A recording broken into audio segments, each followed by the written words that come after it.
Astaghfirullah. Bismillahirrahmanirrahim. Assalamualaikum warahmatullahi wabarakatuh. Assalamualaikum. Alhamdulillah wassalatu wassalamu ala Rasulillah wa ala alihi wa sahbihi wa mawalah wa la hawla wa la quwwata illa billahi wa ba'd. Alhamdulillah, di pagi menjelang siang ini kita masih bisa berkumpul di Masjid Nidahul Ilmi Kapling Beliung, Tanjung Riau, Batam. Dan tema di pagi menjelang siang ini kita akan membahas tentang ujian-ujian yang diberikan kepada Nabi Allah Ibrahim alaihi salatu wassalam. Karena ini masih bertepatan dengan bulan Dzulhijjah dan masih terasa hangat ibadah kurban yang kemarin kita laksanakan, maka sangat tepat pembahasan di pagi menjelang siang ini. Kita akan mengisahkan tentang kisah Nabi Allah Ibrahim dan pelajaran apa yang bisa kita dapati dari kisah singkat ini. Ma'asyiral muslimat yang dimuliakan Allah Subhanahu wa taala. Nabi Ibrahim dikenal dengan Abul Anbiya, bapak dari setiap para nabi.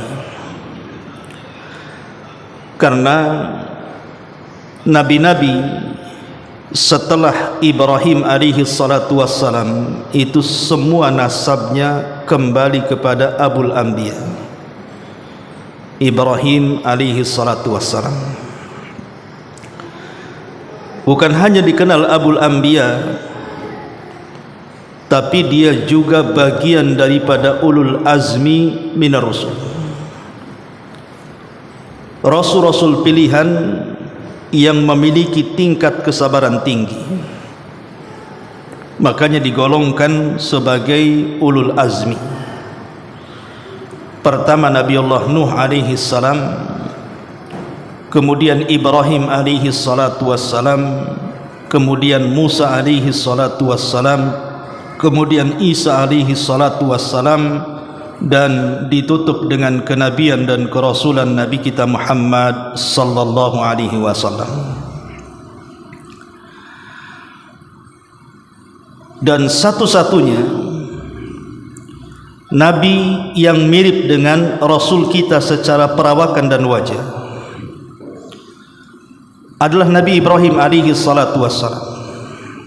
Dan itu berdasarkan pengakuan Nabi sallallahu alaihi wasallam saat berjumpa dalam peristiwa besar yang disebut dengan Isra dan Mi'raj, di mana Nabi sallallahu alaihi wasallam berjumpa dengan Nabi Ibrahim di langit ketujuh.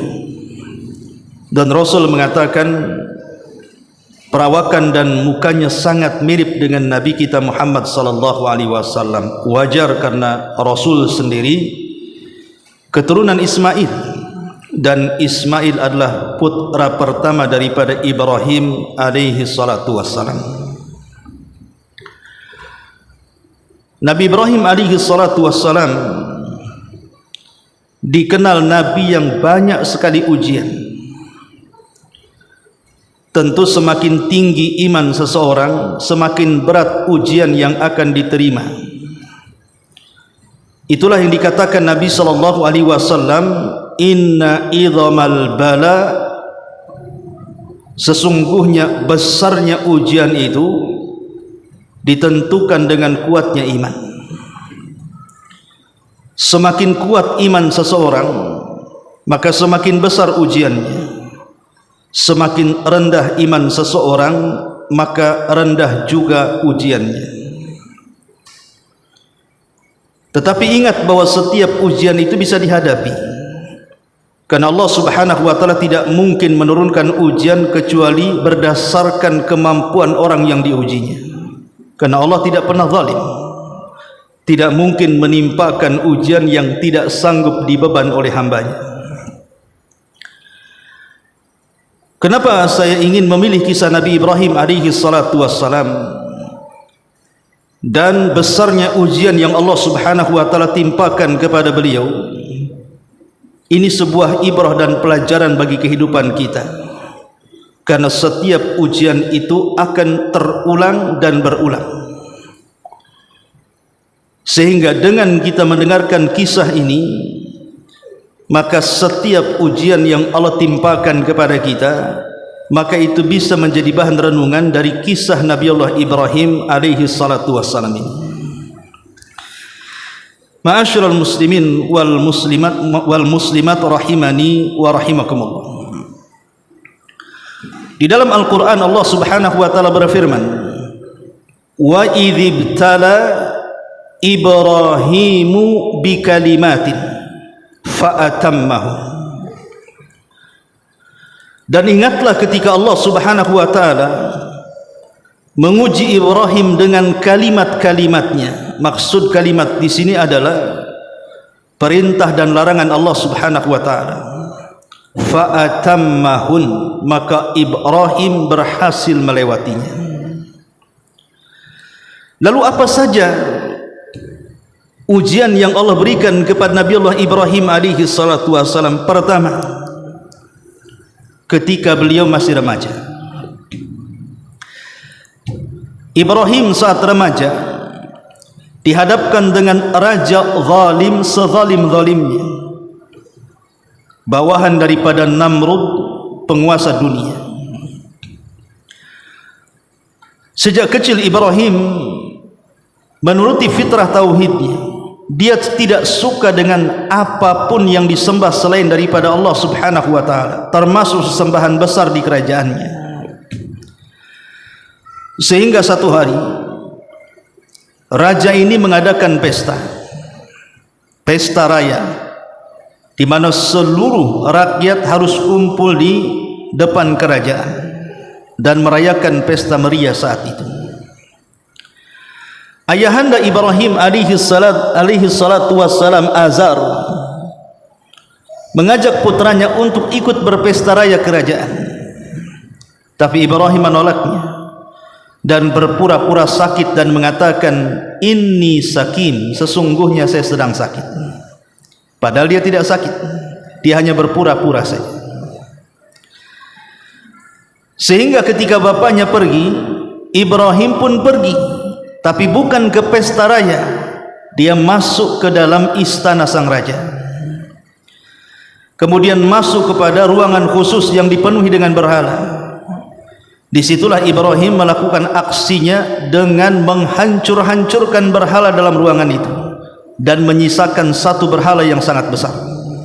Kemudian kampak yang digunakan untuk menghancurkan berhala dikalungkan di berhala yang besar itu. Akhirnya kemudian setelah pesta raya berhenti atau selesai, maka sang raja dikagetkan dengan tuhan-tuhan yang berserak dan hancur lebur karena dihantam oleh godam daripada Ibrahim alaihi salatu wassalam. Dia pun murka.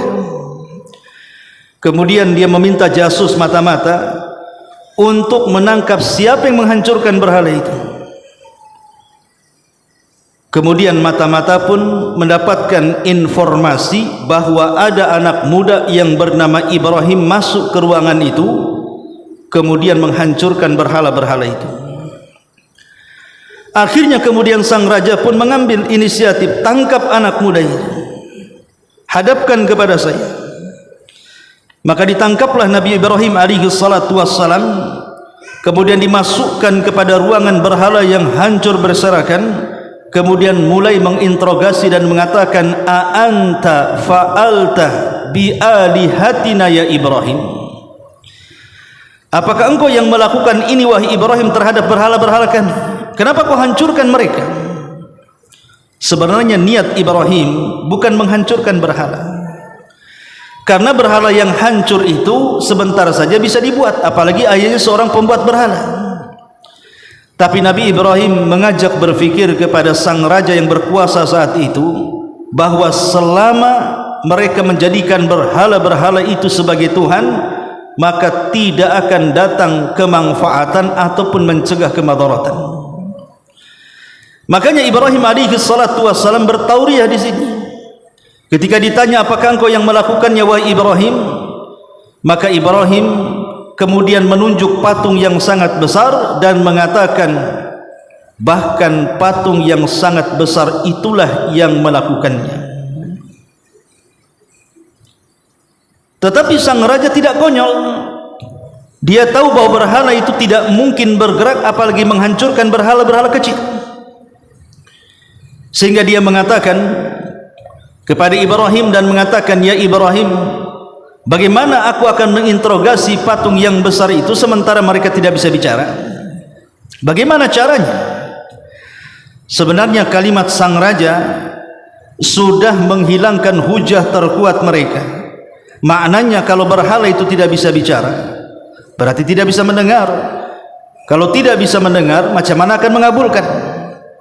Tetapi karena hawa nafsu yang menguasai sang raja, dia pun kemudian berinisiatif untuk mengeksekusi Nabi Ibrahim alaihi salatu wassalam.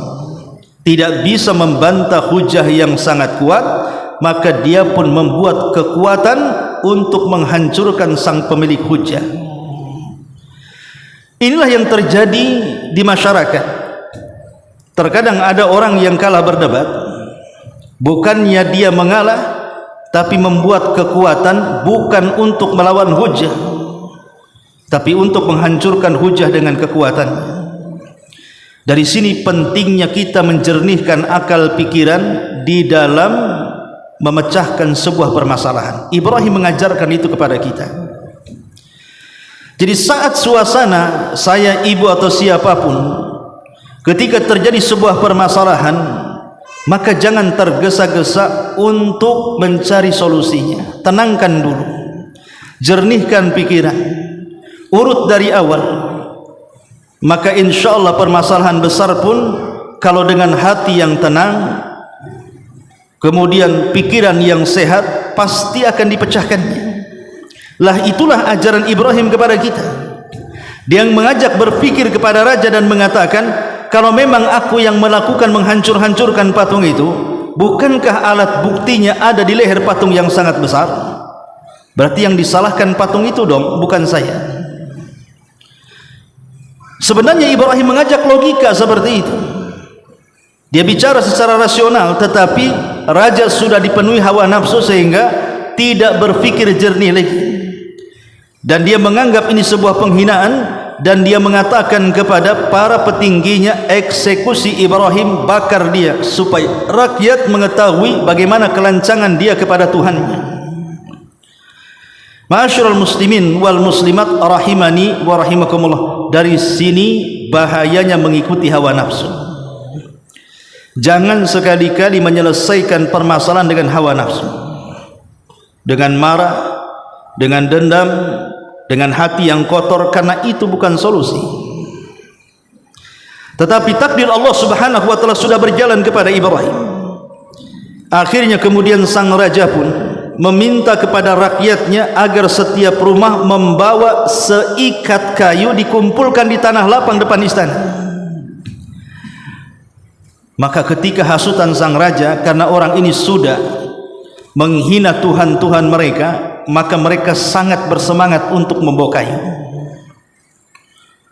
Sampai-sampai wanita hamil dan menyusui pun mereka ikut serta membawa kayu, karena mereka meyakini bahwa Ibrahim sudah menghinakan Tuhan-Tuhan mereka, maka harus dieksekusi dengan selayaknya. Maka dikumpulkanlah kayu di depan istana. Apa yang terjadi? Ibrahim alaihi salatu wassalam siap dibakar. Ketika kemudian kayu itu penuh dengan api, bahkan lebih tinggi dibandingkan istana, dan kalau seandainya ada burung yang lewat di atasnya langsung jatuh dan mati kepanasan, bahkan terbakar dan menjadi abu. Manusia tidak berani dekat dengan api itu. Masalahnya Ibrahim belum diletakkan dalam api itu.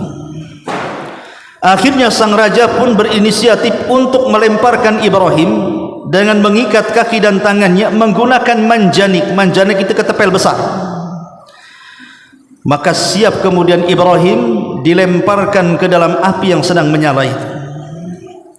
Saat Ibrahim melayang dan hampir menyentuh api itu, maka para malaikat datang kemudian menawarkan bantuannya, mulai daripada Jibril, Mikail sampai kepada malaikat-malaikat yang lainnya menawarkan kepada Ibrahim untuk menolongnya. Ada yang menjanjikan untuk menurunkan hujan supaya memadamkan, ada yang berjanji untuk mendatangkan bencana dan begitu seterusnya. Tapi Nabi Ibrahim alaihi salatu wassalam menolaknya dan mengatakan, amma ilaikum fala wa amma ilallahi fabada. Kata Nabi Ibrahim di tengah-tengah melayangnya dia ke dekat api, Ibrahim mengatakan kepada para malaikat yang hendak menolongnya dan mengatakan, adapun aku harus meminta pertolongan kepada kalian wahai para malaikat, maka aku tidak akan lakukan. Tapi kalau kalian memerintahkan aku untuk meminta kepada Allah Subhanahu wa taala pertolongan, maka pasti aku akan lakukan. Disinilah Nabi Ibrahim mengucapkan kalimat yang pernah diucapkan Nabi saat kesulitan. Apa itu? Nabi Ibrahim mengatakan, hasbunallah wa ni'mal wakil, ni'mal maula wa ni'man nasir. Hasbunallah wa ni'mal wakil, cukuplah bagi kami, kata Ibrahim, Allah sebagai pelindungku, dan dialah sebaik-baik pelindung, dan dia pula sebaik-baik penolong.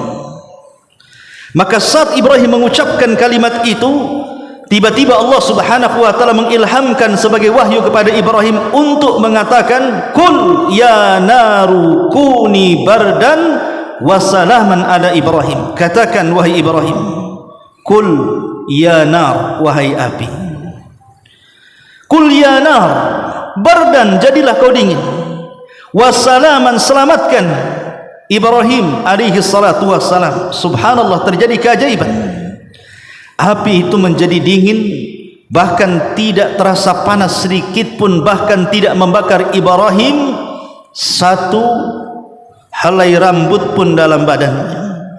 Dan ini keajaiban yang merupakan mukjizat seorang nabi.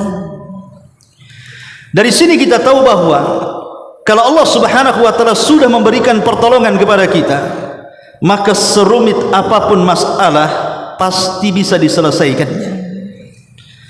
Makanya kenapa dalam Islam, ibu kalau hendak melakukan aktivitas sesuatu, jangan lupa membaca basmalah. Ibu melangkahkan kaki ke pasar, baca basmalah. Ibu naik kendaraan, baca basmalah. Ibu mau masak, baca basmalah. Ibu mau ke rumah kawan, baca basmalah. Ibu mau rewang, baca basmalah. Apapun aktivitas yang ibu lakukan, bacalah basmalah. Kenapa? Karena dalam basmalah itu ada ba. Dalam permulaan bismillah. Kenapa di situ ditaruh ba? Dengan menyebut nama Allah. Ulama bahasa mengatakan bahwa ba dalam bismillah itu memiliki dua makna. Pertama, tabarrukan, bismillahi azza wajal, meminta berkah dengan menyebut nama Allah dalam setiap aktivitas.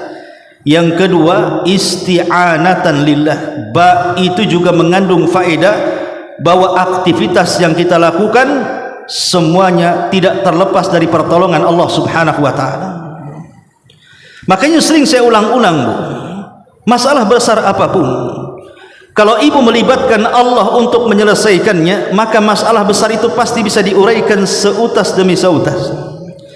Tapi masalah kecil sekalipun, kalau Allah tidak ikut serta menolong ibu, maka selamanya masalah itu tidak akan mungkin dipecahkan. Itulah pentingnya kita dalam setiap masalah itu membaca basmalah, supaya kita mendapatkan pertolongan Allah. Artinya Allah menolong dalam setiap masalah kita, dan lebih daripada itu supaya kita dapat berkah. Contoh umpamanya, seorang yang bekerja sebagai sopir taksi, seorang nelayan, gojek, seorang pedagang es, pedagang bubur, pedagang apalah, tahu tek-tek atau apa gitu ya, sebutkan dagangan apapun. Kalau dia saat keluar melakukan pekerjaan itu, keluar dari rumah membaca basmalah dengan sebuah keyakinan, ingat, bukan dalam rangka coba-coba, tetapi harus ada keyakinan, karena setiap masalah itu harus dipenuhi dengan keyakinan. Yakin kalau hari ini Allah akan menolong saya, yakin kalau hari ini Allah akan melimpahkan berkahnya kepada saya, bismillah, keluar. Sekalipun cuaca tidak baik dan tidak bersahabat, anggaplah mungkin hujan lebat. Orang jual es ketika hujan lebat akan sulit dijual. Kenapa? Hujan air, dia jualan air, air menumpuk dengan hujan, macam mana mau laku? Boleh jadi mungkin lakunya tidak banyak, mungkin yang biasa satu hari mendapatkan 100-200 ribu karena hujan deras, mungkin yang membeli 1-2 orang hanya mendapatkan 20-30 ribu. Tapi ingat, 20 ribu yang dihasilkan dengan membaca basmalah itu lebih baik daripada 300 ribu tanpa mengucap basmalah. Kenapa demikian? Karena dia mendapatkan 30 ribu dengan baca basmalah, 30 ribu tidak diberkahi. Tapi 300 ribu tanpa baca basmalah, 300 ribu itu tidak diberkahi. Dan ingat bahwa berkah itu sedikit bisa cukup, kalau tidak berkah banyak tidak akan cukup. Terkadang kita ini di luar logika, ada orang yang jualannya pas-pasan, gajinya pun mungkin tak seberapa, tapi subhanallah diberkahi hidupnya, anak-anaknya baik sama orang tuanya. Terkadang sebagian mereka bisa menyekolahkan, terkadang anaknya berbudi pekerti dan birrul walidain, tidak masalah dengan orang tuanya, menyenangkan orang tuanya.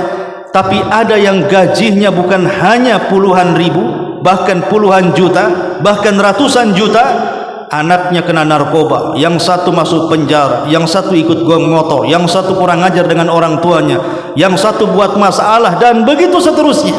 Sekarang milih yang mana? Milih yang diberkahi atau tidak diberkahi? Yang satu sehat kehidupannya, makannya asal-asalan karena memang tidak bisa membeli makanan yang enak, tapi sehat keluarganya. Ini yang si kaya ini asli sakit-sakitan saja, macam-macam penyakit, komplikasi lagi dalam tubuhnya.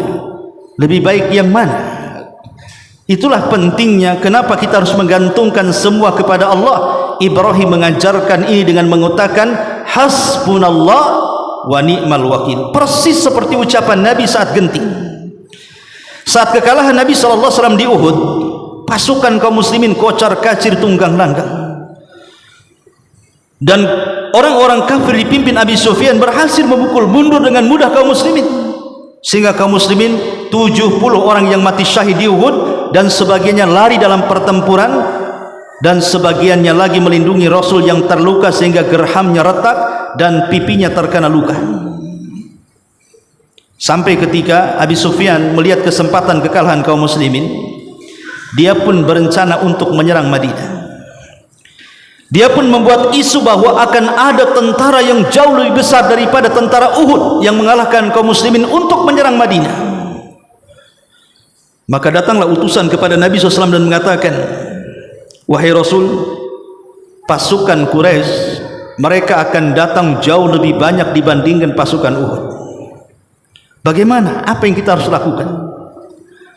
Maka Nabi SAW teringat dengan perkataan Ibrahim saat dilempar ke dalam api. Rasul mengatakan hasbunallah wa ni'mal wakil, ni'mal maula wa ni'man nasir.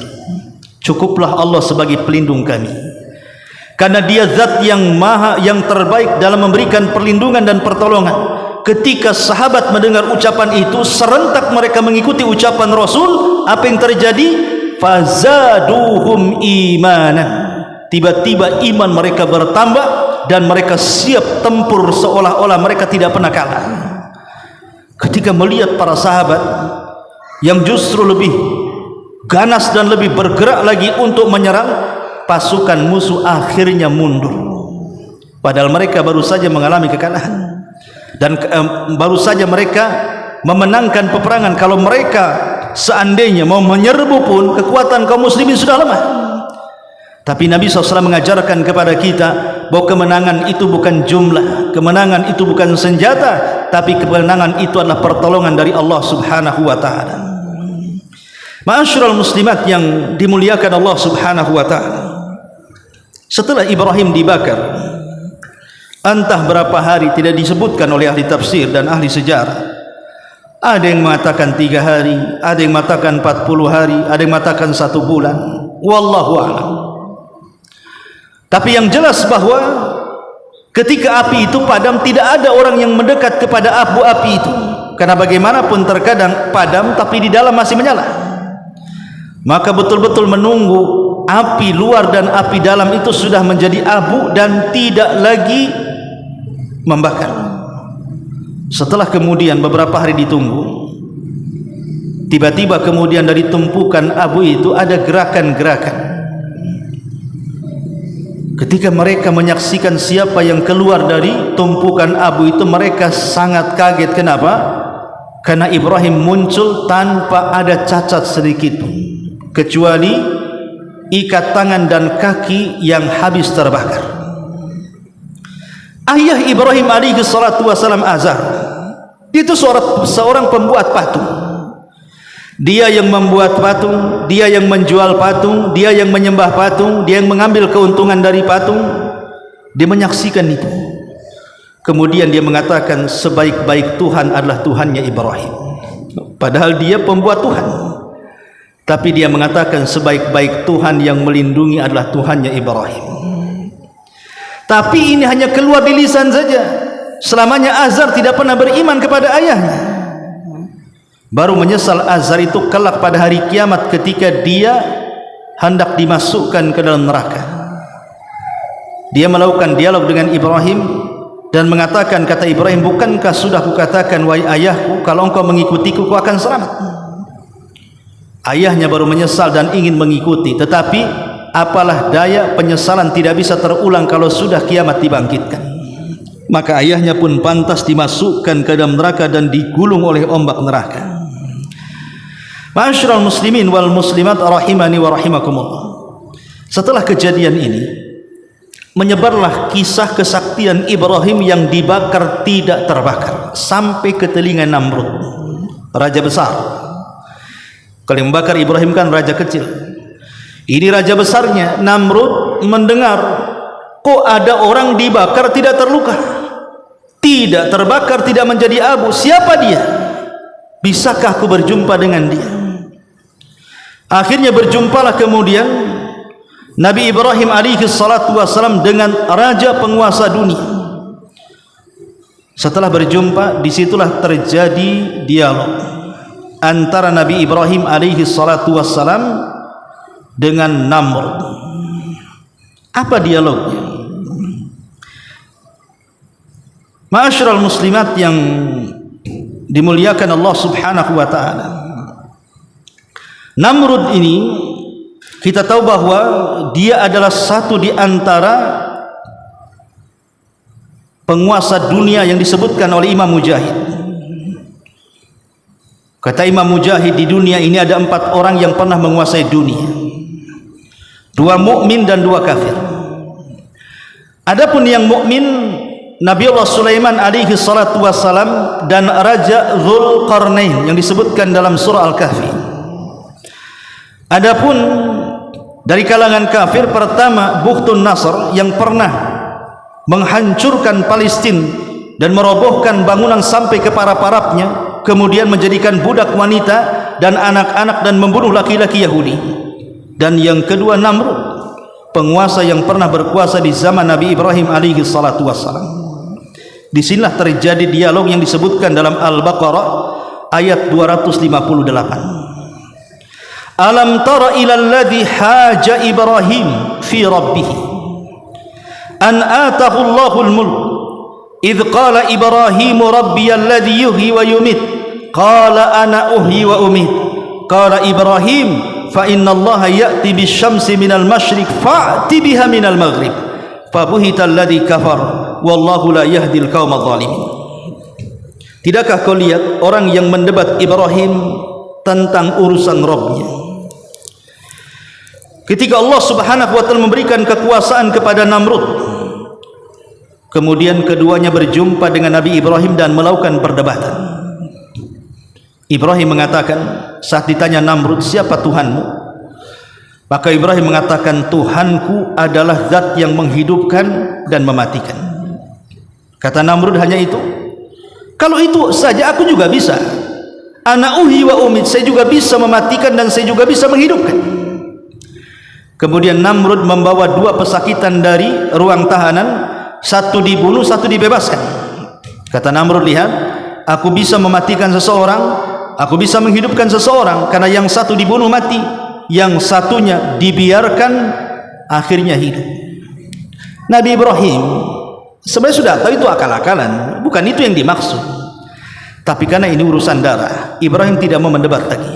Sebab kalau Ibrahim mendebat dalam masalah ini dan mengatakan bukan itu maksudnya, satu orang kau bunuh, satu orang kau hidupkan, satu orang kau bunuh, setelah kau bunuh kau hidupkan. Kalau Ibrahim mengatakan seperti ini, khawatir dia yang menjadi contoh. Bisa saja Namrud mengatakan, baik engkau yang kubunuh, nanti kuhidupkan kembali. Ibrahim tidak mau mendekati soal darah. Makanya Ibrahim membuat pertanyaan lain dan mengatakan, baik, kalau yang satu itu kau bisa menang, bisa menghidupkan dan mematikan. Sekarang Rabbku, kata Ibrahim, bisa mendatangkan matahari dari arah timur dan menenggelamkan ke arah barat. Sekarang kau balik, terbitkan matahari dari arah barat, tenggelamkan ke arah timur. Siapa yang bisa menerbitkan matahari kecuali Allah? Maka Namrud terdiam. Fabuhital ladzi kafar. Orang kafir ini terdiam. Tidak ada yang sanggup memindahkan terbitnya matahari kecuali Allah Subhanahu wa taala. Allah mampu menerbitkan matahari dari arah timur, dan Allah juga mampu menerbitkan matahari dari arah barat kelak pada hari kiamat. Ma'asyiral muslimin yang dimuliakan Allah Azza wa Jalla, sejak kejadian itulah maka Namrud tidak bisa mendebat logika Ibrahim. Akhirnya Ibrahim pun dibebaskan dari istana. Ibrahim terpikir kalau terus dia berada di Babylon, di Irak sana, selamanya dia tidak akan berhasil untuk menyebarkan dakwah tauhid. Karena memang Namrud sangat kuat, raja-raja kecil di bawahnya sangat kuat, kemudian keyakinan mereka terhadap berhala juga sangat kuat. Nampaknya Nabi Ibrahim tidak bisa berdakwah tauhid di Babylon, Irak ini. Hanya satu yang beriman kepada beliau, keponakannya namanya Lut alaihi salatu wassalam, yang kelak akan menjadi nabi dan dikirim ke Sodom. Maka Ibrahim pun mengajak keponakannya untuk hijrah dari Irak ke Haran. Masih Irak juga, tapi daerah Haran namanya. Di Haran inilah Nabi Ibrahim melihat anak-anak muda sesembahannya berbeda. Kalau di Babylon yang disembah adalah berhala-berhala, kalau di Haran ini berbeda pula. Sebagian mereka ada yang menyembah bulan, sebagian mereka ada yang menyembah matahari, sebagian mereka ada yang menyembah bintang.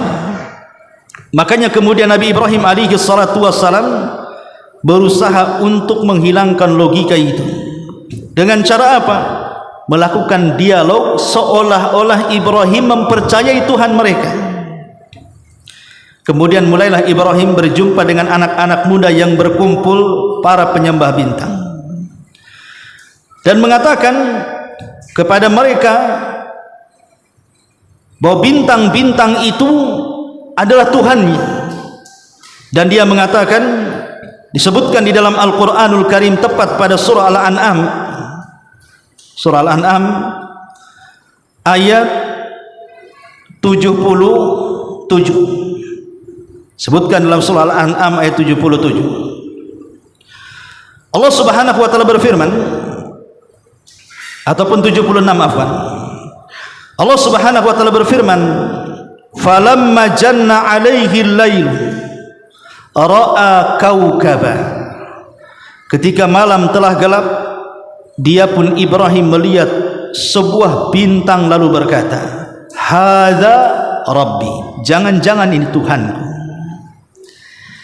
Maka anak-anak muda, para penyembah bintang itu mengatakan, ho, ada anak baru yang mau bergabung dengan kami. Dia pun beriman dengan Tuhan kami, bahwa Tuhan kami adalah bintang-bintang itu. Mereka sudah bahagia ada anggota masuk yang beriman dengan Tuhan mereka berupa bintang gemintang yang ada di langit. Maka mereka pun kemudian takjub dengan anak muda maksudnya Ibrahim dan mengajak ngobrol sampai pagi. Ketika pagi secara otomatis bintang itu menghilang, karena bintang itu hanya muncul di malam hari. Makanya Ibrahim tiba-tiba mengatakan falamma afala qala la uhibbul afilin.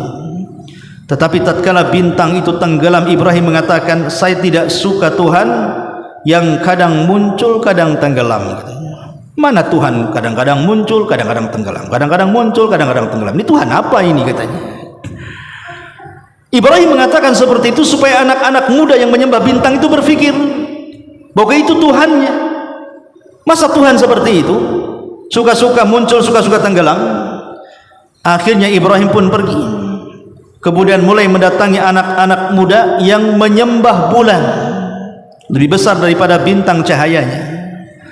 Makanya Allah mengatakan falamma ra'al qamara bazighan qala hadha rabbi falamma afala qala la illam yahdini rabbi la akunanna minal qaumidh dhalim.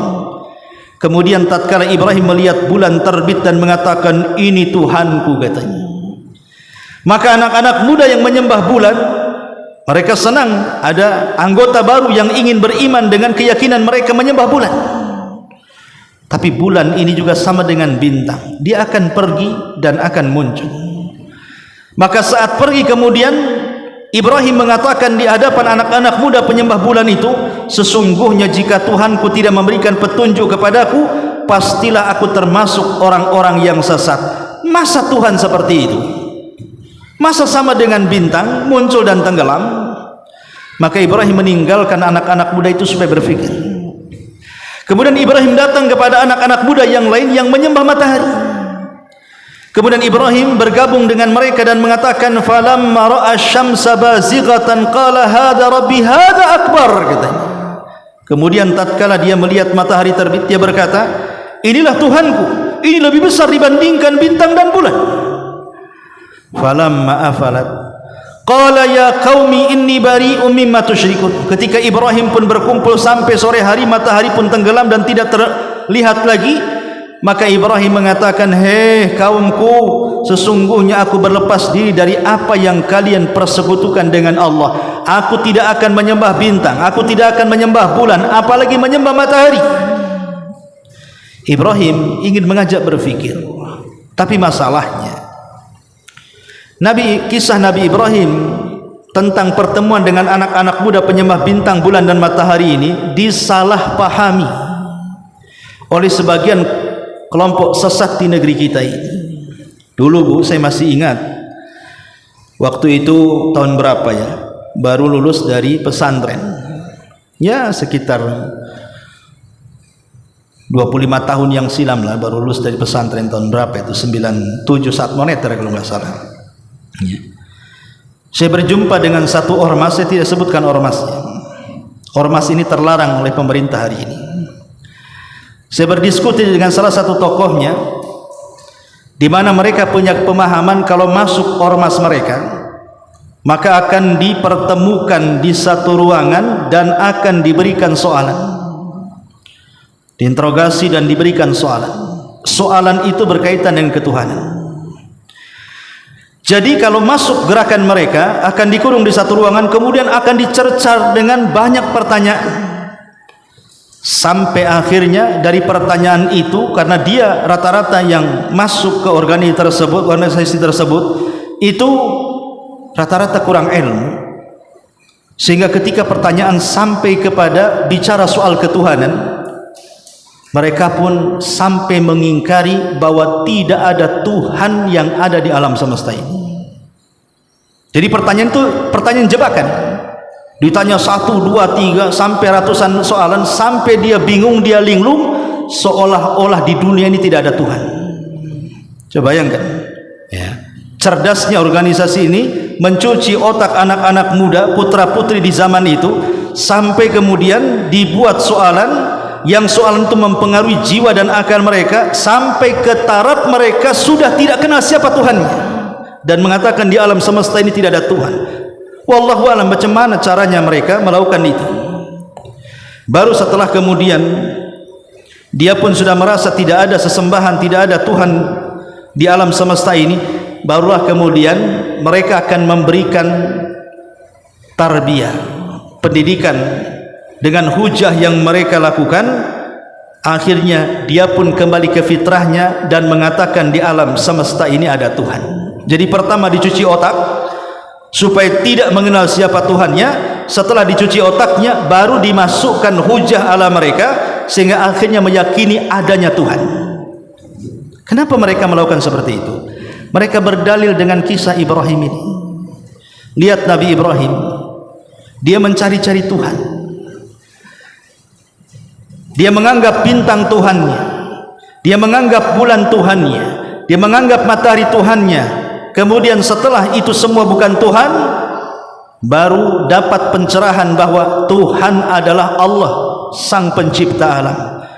Jadi mereka menggunakan dalil ini sebagai teori mereka untuk memasukkan keanggotaan dalam organisasi mereka. Dicuci otaknya dulu, mencari Tuhan dulu, dan berakhir dengan mengingkari Tuhan. Setelah itu dimasukkan dalam otaknya bahwa ada Tuhan. Sebenarnya ini salah kaprah. Coba bayangkan Bu, ketika anak-anak muda di zaman itu diinterogasi seperti ini sampai berakhir mengingkari Tuhan, kemudian mereka mati dan belum dimasukkan keyakinan adanya Tuhan. Apa tidak mati dalam kondisi seperti orang ateis yang mereka tidak menganggap ada Tuhan selain daripada harta benda? Iya, kalau seandainya masih hidup dan sempat kemudian dicuci otak, atau mungkin saat dicuci otak akhirnya tidak masuk hujahnya dan dia terus bingung mencari-cari siapa Tuhan, siapa yang bertanggung jawab? Coba bayangkan. Adapun pendalilan dengan Nabi Ibrahim, Ibrahim itu bukan sedang mencari Tuhan. Ibrahim ini sedang berhujah untuk membatalkan sesembahan yang disembah selain daripada Allah. Makanya dia masuk ke organisasi penyembah bintang, masuk ke organisasi penyembah bulan, masuk ke organisasi penyembah matahari. Ibrahim untuk menyadarkan mereka bahwa apa yang mereka sembah itu batil, tidak benar, bukan sedang mencari Tuhan. Itulah pendalilan yang salah yang mereka lakukan. Tapi alhamdulillah, gerakan-gerakan seperti ini hari ini saya sudah tidak mendengar lagi, wallahu alam. Karena gerakan ini dulu terkenal menyebar di universitas-universitas. Karena kebetulan saya pertama dakwah dari pesantren itu, saya masih ingat pertama dakwah itu saya di Jember. Di Jember itu di komplek Universitas UNED itu buat yayasan sunnah.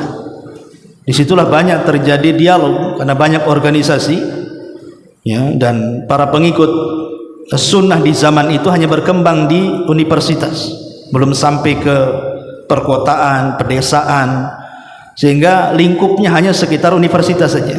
Tapi dari situ melahirkan orang-orang cerdas, kan? Taulah universitas otaknya cerdas-cerdas anak-anaknya, sehingga mudah dibina.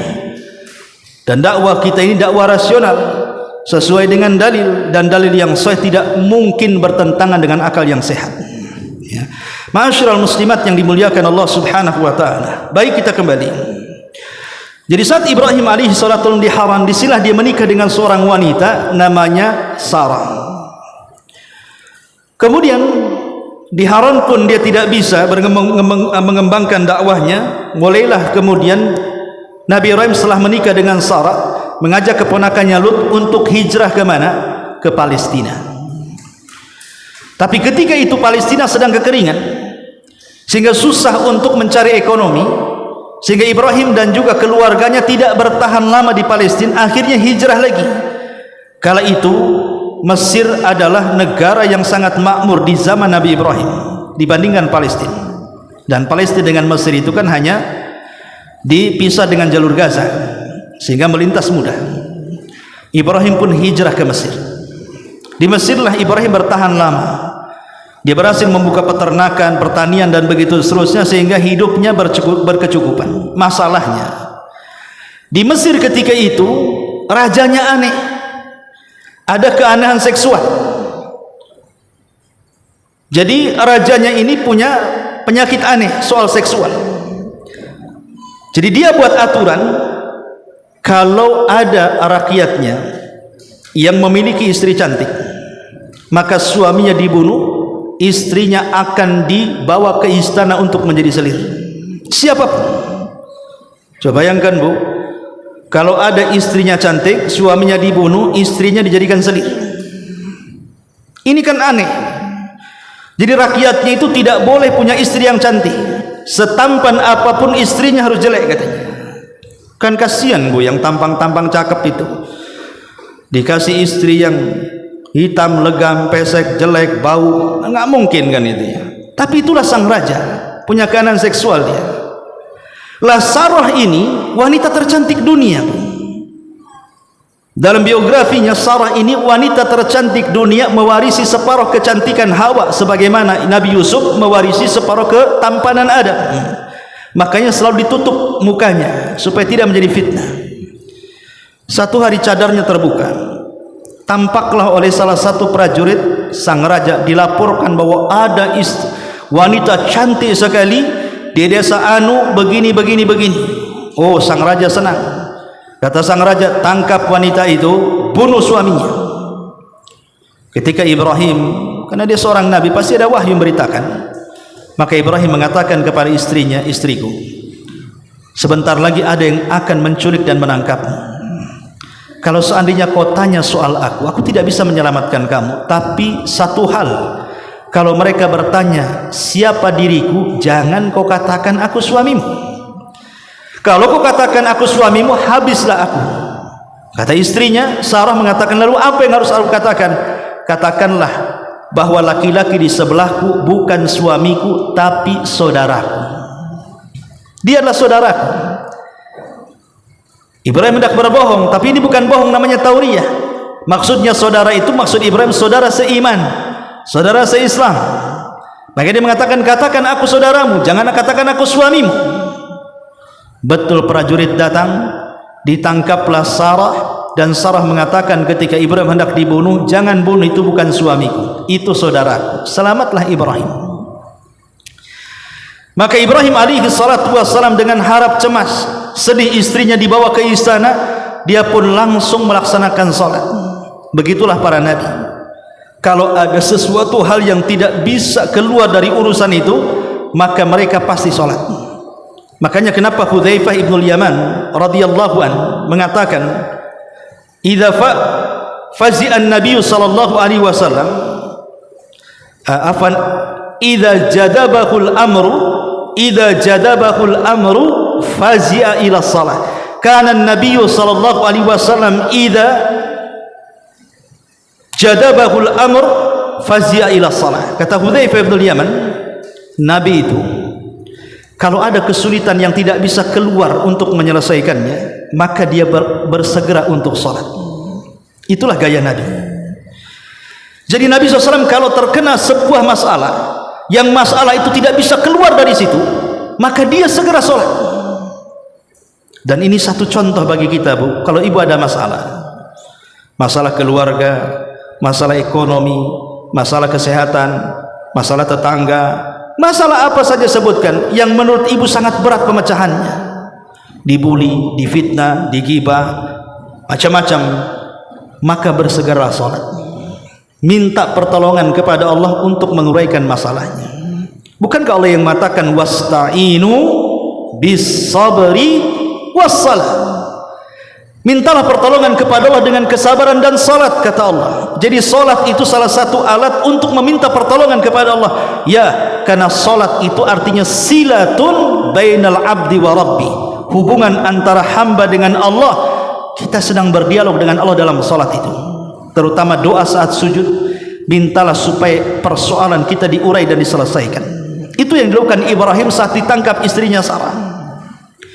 Ketika Sarah ditangkap kemudian masuk ke dalam istana, sang raja melihat kecantikan luar biasa yang belum ada pada gadis-gadis Mesir sebelumnya. Langsung tertarik dan hendak menjamahnya. Tapi Sarah berdoa kepada Allah Subhanahu wa taala dan mengatakan, ya Allah, jangan kau kuasakan raja zalim itu kepadaku. La tusallit alayya, ya Allah, jangan kau kuasakan dia kepadaku. Akhirnya raja itu ketika hendak menyentuhnya, tiba-tiba setruk tangannya, Bu. Tidak bisa bergerak.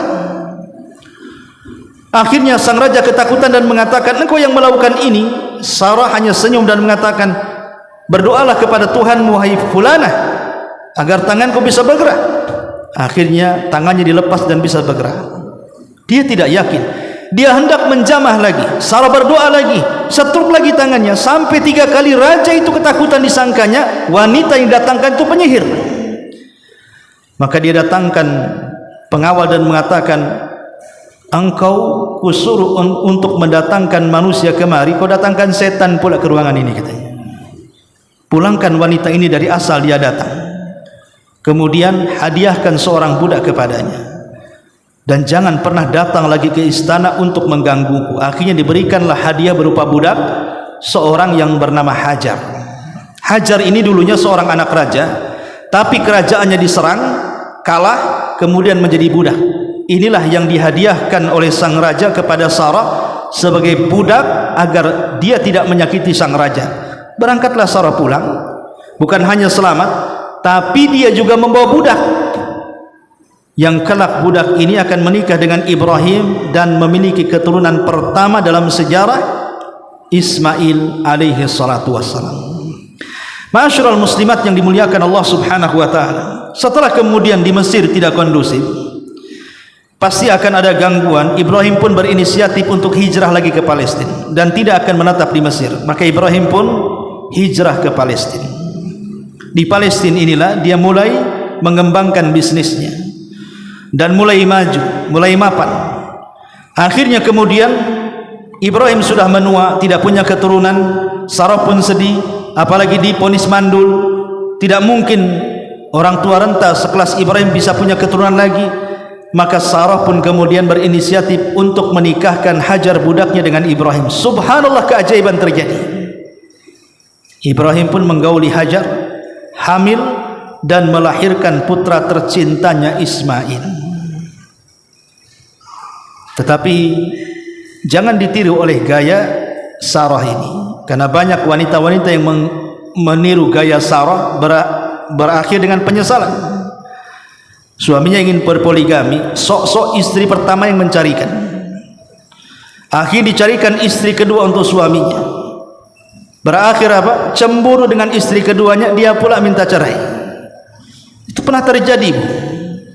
Ada seorang akhwat karena berpenyakit, dia ingin mencarikan, maksudnya berpenyakit itu tidak punya keturunan, dia ingin mencarikan suaminya istri supaya punya anak. Dicarikanlah akhwat yang subur, makmur. Akhirnya kemudian menikah dengan istri kedua karena dinikahkan atau dicarikan istri pertamanya. Setelah punya anak, suaminya lebih sayang dengan anaknya dan istri keduanya. Cemburu dia, Bu. Akhirnya kabur dari rumah. Belakangan kepikiran, sakitnya makin parah, stroke, mati akhirnya. Ini terjadi. Lah itulah yang terjadi dengan Sarah. Dia yang mencarikan Hajar untuk menikah dengan Ibrahim, sudah punya anak Ismail, cemburu. Saking cemburunya, Bu, takutnya suaminya Ibrahim terus berdua-duaan dengan Hajar dan putranya Ismail, maka istri pertamanya membuat GPS, Bu. Dengan cara apa? Ditalinya roknya Sarah dengan tali yang panjang, kemudian diikat batu di padang pasir itu. Kalau nyeret-nyeret batu kan nampak tuh bekasnya, Bu. Jadi ketahuan, oh Hajar ada di sana, Hajar ada di sini. Kenapa? Nampak dari seretan batu yang diikatkan di kain Hajar itu oleh Sarah. Itu GPS-nya orang dulu, Bu. Kalau GPS-nya orang sekarang ini ditanam di handphone, ditanam di mobil, ditanam di motor. Bang di mana? Batu Haji. Bohong, kok di Nagoya kan? Nah, kalau mungkin sekarang, zaman sekarang kan udah maju ya. Tapi zaman sekarang seperti itu. Lah Ibrahim tidak tega melihat kecemburuan yang besar daripada Sarah ke Hajar. Dia pun berdoa kepada Allah. Maka dapatlah wahyu untuk memisahkan, semua hikmah dari Allah, agar Ibrahim memisahkan keduanya dan meletakkan Hajar dan juga Ismail di tanah Arab jauh dari Palestina. Berangkatlah Ibrahim dengan istri keduanya Hajar dan putranya Ismail untuk menjauhkan dari Sarah ke tanah Arab. Subhanallah, perjalanan 1 bulan dengan unta. Setelah sampai di tanah Arab, apa yang diletakkan, di mana diletakkan? di sebuah lembah, tidak ada tanaman, tidak ada air, tidak ada makanan, tidak ada orang lewat pun di situ. Diletakkan aja di situ. Tentu Ibrahim seorang nabi, tidak mungkin meletakkan begitu saja kecuali ada perintah Allah. Makanya ketika kemudian Nabi Ibrahim meletakkan dan memberikan perbekalan 1-2 hari, Ibrahim langsung pergi dan Allah meminta untuk tidak menengok ke belakang. Kenapa Ibrahim dilarang oleh Allah menengok ke belakang? Supaya tidak kasihan. Sebab kalau dia menengok ke belakang melihat anak istrinya ditinggal di sebuah lembah, dia tidak tega, dan perintah Allah itu tidak berkaitan dengan tega-tegaan. Harus tega, ini perintah Allah. Makanya tidak boleh nengok ke belakang. Sehingga Ibrahim jalan tanpa menengok, sementara Hajar berteriak-teriak, ya Ibrahim, ila aina tadhab, ila aina tadhab, kemana kau hendak pergi, kemana kau hendak pergi. Tapi Ibrahim alaihi salatu wassalam tidak menengok, tidak bicara sepatah kata pun. Tapi Hajar ini paham, dia seorang nabi, tidak mungkin melakukan kecuali karena perintah. Makanya Hajar langsung paham bahwa ini perintah Allah dan mengatakan, kalau ini perintah Rabbmu wahai Ibrahim, idhab fala yudayyi'unallah, pergi sana, Allah tidak mungkin menyia-nyiakan kami di sini. Maka Ibrahim pergi. Setelah jauh tidak lagi melihat Hajar yang ditinggalkan itu, dia pun berbalik, kemudian menengadahkan tangan ke langit, kemudian berdoa untuk kebaikan Hajar dan putranya dan kebaikan negeri yang ditempatinya. Dengan penuh keamanan, dilimpahkan buah-buahan, dilimpahkan kesejahteraan, macam-macam doa yang baik kepada Hajar dan Ismail. Dia pun pergi sehingga bertahun-tahun tidak berjumpa. Ada yang mengatakan 14, ada yang mengatakan 15 tahun baru Ibrahim mengunjungi Ismail. Lah setelah kemudian usia Ismail sudah menginjak remaja, dan kebetulan di situ juga ada sejarah munculnya Zamzam, kemudian bergabungnya kabilah Jurhum yang akhirnya menjadi sebuah perkampungan di lembah tersebut. Ibrahim tidak tahu perkembangannya, bahwa istrinya yang ditinggalkan di lembah itu sudah ramai dengan manusia karena sudah diduduki oleh kabilah Jurhum, kabilah-kabilah yang sangat baik dan berakhlak luhur. Sehingga Ismail bergaul dengan anak-anak kabilah itu dan bisa berbahasa Arab dengan sangat fasih. Makanya Ismail disebut musta'arab, bukan orang Arab tapi fasih berbahasa Arab. Makanya kemudian Ibrahim pun setelah 15 tahun ingin mengunjungi anak dan juga istrinya. Saat mengunjungi baru beberapa hari melepas kerinduan, tiba-tiba Allah memerintahkan Ibrahim dalam mimpinya untuk menyembelih putranya. Kenapa Allah memberikan ujian seberat ini? Anak yang ditunggu-tunggu puluhan tahun, bahkan usia beliau sudah di atas 100 tahun, tiba-tiba kemudian diperintahkan untuk disembelih. Tentu ada alasan kenapa Allah menguji dengan berat seperti ini. Ya, karena Ibrahim itu kekasih Allah. Yang namanya kekasih tidak boleh membagi kecintaan. Allah sudah memandang ada pembagian kecintaan, dia mulai mencintai anak dan istrinya. Makanya Allah ingin menguji apakah kecintaan Ibrahim 100% kepada Allah ataukah sudah berbagi kepada putranya Ismail. Makanya diperintahkan untuk menyembelihnya, dan akhirnya betul-betul dilaksanakan. Tapi Allah subhanahu wa ta'ala menurunkan mukjizat saat Ibrahim menyembelih putranya Ismail. Rupanya pisau itu tidak melukai leher Ismail, bahkan Allah buat tumpul. Kemudian Allah ganti dengan kambing yang sangat besar dari sorga berwarna putih bertanduk dengan sangat gemuk dan indah. Itulah sebagai ganti kurban dari penyembelihan Ismail. Lihat bagaimana Ibrahim alaihi salatu wasallam berkurban, dan Allah ganti kurbannya dengan kambing sehingga menjadi sebuah syariat kurban. Sejak peristiwa itu sampai hari ini, bahkan sampai kiamat dibangkitkan, syariat kurban akan dikenang, dan ketika kita melaksanakannya sama dengan menghidupkan sunnah Nabi Ibrahim alaihi salatu wassalam. Wallahu a'lam bishawab. Panjang kisahnya, cuma saya singkat karena waktu juga. Mudah-mudahan kisah ini bermanfaat untuk menjadi renungan dan pelajaran. Akhirnya saya tutup dengan doa kafaratul majlis. Subhanakallahumma bihamdika asyhadu an la ilaha illa anta astaghfiruka wa atubu ilaik. Allahu ta'ala alam. Assalamualaikum warahmatullahi wabarakatuh.